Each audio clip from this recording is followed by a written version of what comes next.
The 25-year-old man in Texas who was found alive 8 years after he was reported missing had been sexually abused and drugged by his mother for years, according to a community activist who spoke with him on Wednesday. Rudy Farias was found outside of a Houston church last week after his mother reported him missing in 2015.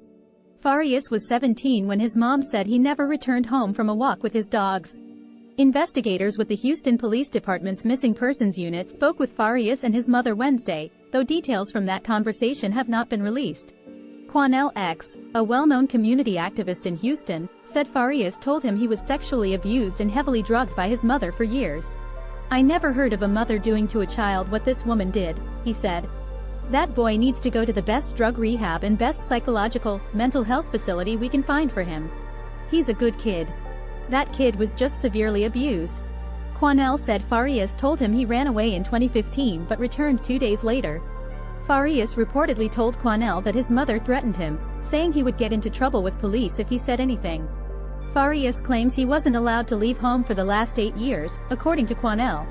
When asked why he wouldn't leave, Quanell explained that Farias told him his mother would give him drugs and said he was afraid to go to police. She convinced him that he was in trouble for initially running away and that law enforcement wanted to arrest him and put him in jail for running away, Quanell said. She had convinced him that all types of agencies were looking for him to put him in jail.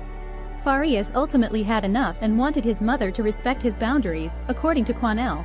The man reportedly took his mother's credit card and left. Police later found him at a church in Houston on Thursday. He said he just got tired of her not respecting his boundaries and he wanted his own life, Quanell said. His exact words were, "I was tired of living like a slave." ABC 13, the ABC affiliate station in Houston, caught up with them at a North Houston hotel after the interview with police. ABC 13 is waiting to hear from investigators to learn more on what was revealed during that conversation. In a tweet, police said detectives are not in a position to discuss specifics or comment whether the allegations being made public are factual.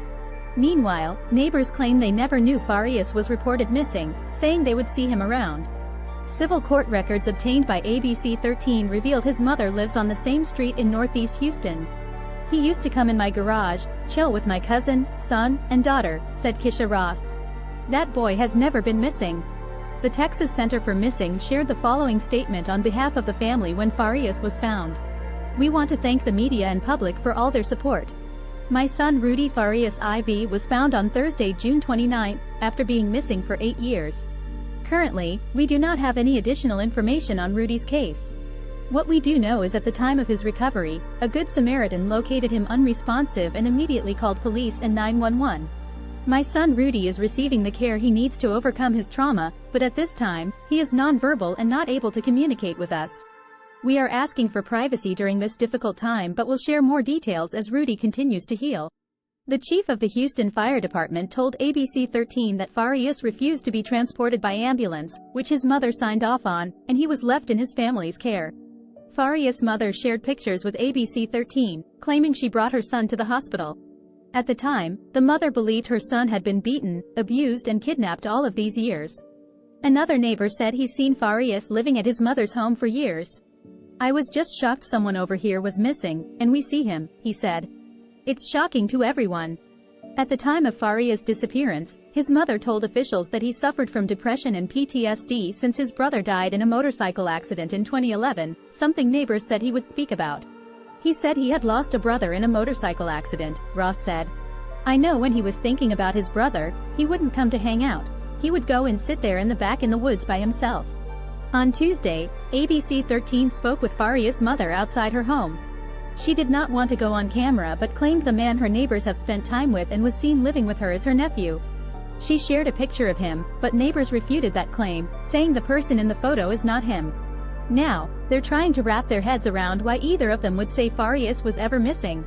"I do not know. That's what I have been trying to figure out all day," Ross said. "I am confused right now. I am like, what's going on?" According to the Houston Police Department, a family member called them in 2018 and said Farias was living behind a relative's home, but when police went out, they did not find him.